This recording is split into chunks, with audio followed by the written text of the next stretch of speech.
ভালো থাকতে আমরা কে না চাই, কিন্তু নিজেদেরকে ভালো রাখবো কি করে সেটা কি আমাদের জানা আছে?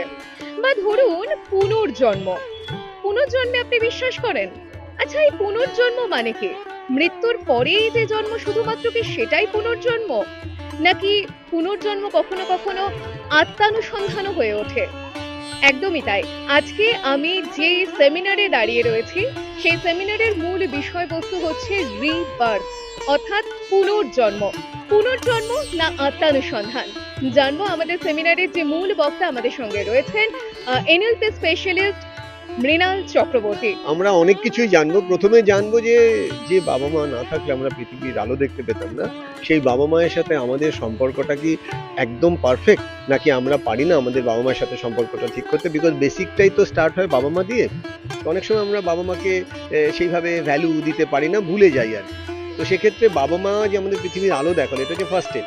অ্যান্ড মেইন স্টেপটা হচ্ছে তারপরে যেদিন আমরা রিয়ালাইজ করলাম আমরা কেন পৃথিবীতে এসেছি, সেই জন্যই ওই আত্ম অনুসন্ধান বলা যেতে পারে, বা নিজেকে নতুন করে চেনা, বা নিজের নামের আগে আরেকটা রিবার্থ ডে তৈরি করা, যেদিন থেকে আমরা রিয়ালাইজ করলাম যে পৃথিবীতে আসার কারণ এবং মানুষের মনের মধ্যে ঢুকে একটা জায়গা তৈরি করা। মানুষের শরীরটা তো আর বদলে যাবে না, কিন্তু মানুষের মনটাই তো সব। এই 6 ইঞ্চির মধ্যে যা আছে সেটা দিয়েই মানুষ সবকিছু করে। তো এই চিন্তা ভাবনার একটা রিবার্ট, মানে you have to think in other way. এতদিন আমি যে প্রচলিত চিন্তা ভাবনা করতাম, সেখান থেকে সরে এসে I will think in other way round. এটাই তো রিবার্ট। আমি সত্যি কিছুই জানি না, উনিই জানেন। আর আমি ওনার কাছ থেকে আরো বেশি করে জানতে চাইবো, বাট যেটুকু আমি জানি, সবাই আমরা জন্মেছি, কিন্তু আমরা জানি যে মানুষ হলেই, যে মানুষের মতো দেখতে হলেই যে মানুষ হয় আসল, সেটা তো না। মানুষের রূপেও অনেক রাক্ষস আছে। তো ওই রাক্ষসটার বদলে যেটা আমরা বলি যে দেবদূত বা ভগবান, ওই যে কোয়ালিটিসগুলো, ওগুলোকে নিজের মধ্যে আনা।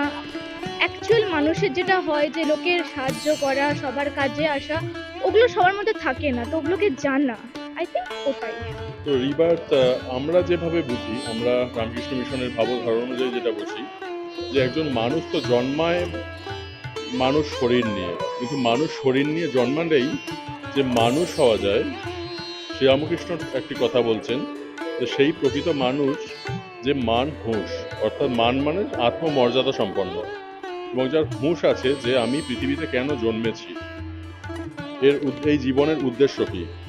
তো সেই আত্মমর্যাদা সম্পন্ন মানুষ, আত্মবিশ্বাস সম্পন্ন মানুষ, দায়িত্ববোধ সম্পন্ন মানুষ, সমাজের প্রতি দায়িত্ববোধ সম্পন্ন মানুষ, এই মনুষ্যত্ব বোধের জাগরণ যখন হয় এবং সে একজন নিঃস্বার্থ প্রেমসম্পন্ন মানুষ হয়ে উঠতে পারে, সমাজের জন্য ভাবতে পারে, অন্যদের প্রতি সহানুভূতিশীল হতে পারে, তো নিজেকে চেনা, নিজেকে জানা, এটা যদি করতে পারে একজন মানুষ, তখনই তার ঠিক রিবার্থ হয়।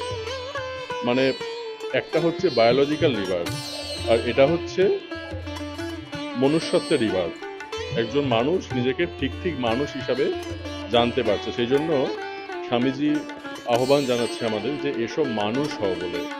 আমি তো বিশ্বাস করি এই কনসেপ্টটা, মানে সেটা ওইভাবে রিবার্থের কথা বলছি না, একটা জন্মেও দুবার তিনবার রিবার্থ হতেই পারে, মানে এই পার্সোনালিটিটা আপগ্রেড করা, সেটাই মিন করছেন আই গেস। হ্যাঁ, মনে ওনার কথাবার্তা শুনে আমার মনে হয় না, এই বয়স আমার 80+, আমি এই বয়সও পারবো, মানে সেটা রাখি সেইটা। আমি একটা ওনার কথাবার্তা শুনি, আগে হয়তো ওইভাবে ভাবতাম না, হ্যাঁ, হয়তো নেগেটিভই বেশি চিন্তা হতো, কিন্তু ওনার কথা শুনে মনে হচ্ছে যে ভাবনা চিন্তাগুলো এবার এই বয়সে এসেও পাল্টাতে পারি, এবং শিখতে পারি, জানতে পারি, বুঝতে পারি। এই আশাই রাখবো যে অবশেষে হয়তো যা চাইছি পাবো সেটা। সকালবেলা উঠেই ভাবা উচিত যে আমি আজকে জন্মগ্রহণ করেছি। ম্যাক্সিমাম লোক ফেলিওর হয় সেভাবে, বোধহয় আমি অনেক কিছু করে ফেলেছি, কিন্তু প্রতিদিন যদি আমরা ভাবি যে আজকে জন্মগ্রহণ করেছি, সুতরাং আমাকে নতুন করে আজ কিছু করতে হবে, তো এটা যদি কনস্ট্যান্টলি করে যাওয়া যায়, তাহলে তার সাকসেসটা তার হাতের মুঠোর মধ্যে চলে আসবে। এটা আমার মনে হয় ভালো কিছু, খুব ভালো কিছু নিয়ে যেতে পারবো। দেখুন, এনার যে সেমিনারগুলো হয়, এখানে অ্যাটেন্ড করে আমরা যেটা পেয়েছি যে জীবনের মূল্যবোধ কী, আমরা সেটাই ফিল করতে পেরেছি। এখান থেকে আরও ভালো কিছু আশা করে দিতে এসেছি। মানে আমাদের একটা তো জন্ম আমরা জন্মানোর সময়ই পাই, আর একটা হচ্ছে প্রত্যেক মানুষ কিন্তু যে কোনো সময় নিজেকে পরিবর্তন করতে পারে, সেটাও একটা পুনর্জন্ম, সেটাই হচ্ছে রিবার্থ। মানে সেই হিসেবে মনে হচ্ছে যে আজকে আবার নতুন করে শুরু করার একটা দিন, নতুন জন্মের দিন। নতুন জন্মের দিন। এখন আমরা সমাজের এমন একটা পরিস্থিতির মধ্যে দাঁড়িয়ে আছি বা প্রতি মুহূর্তে এমন কিছু সমস্যা ফেস করছি, যাতে আমাদের এই মুহূর্তে মনে হয়েছে যে প্রত্যেকেরই এই বেসিক সাইকোলজির জ্ঞানটা থাকা উচিত এবং নিজের সমস্যাগুলো এবং নিজের আশেপাশে যারা রয়েছেন, পরিবারের সদস্য হতে পারে, পাড়া প্রতিবেশীর, বা তারা যে জায়গাতে কাজ করছেন সেই কাজের জায়গাতে যারা আছেন, তাদের যদি কোনো ধরনের ছোটোখাটো মানসিক সমস্যা হয়, সেই সমস্যাগুলো যাতে সমাধান করে দিতে পারেন, তাহলে আমরা দেখতে পাবো যে শারীরিক সুস্থতার সঙ্গে মানসিক সুস্থতা সেটাও যে কতটা গুরুত্বপূর্ণ সেইটা প্রত্যেকে রিয়েলাইজ করবে এবং বড় সমস্যার থেকে মানুষ কিন্তু মুক্তি পাবে। আত্মানুসন্ধান, নিজেকে নতুনভাবে চেনা, নিজেকে নতুনভাবে জানা, নিজের জন্য একটু সময় বের করে নিজেকে প্যাম্পার করা, নিজেকে ভালোবাসা, নিজেকে ভালোবাসতে হবে। তাহলে কিন্তু অনেক সমস্যার সমাধান হয়ে যায়। শুধু তাই নয়, নিজের ভেতরের যে কনফিডেন্স, নিজের যে সত্তা, সেই নিজের সত্তাকে খুঁজে পাওয়া যায়। ক্যামেরায় নেহাপুরের সঙ্গে চন্দ্রার রিপোর্ট, এস নিউজ।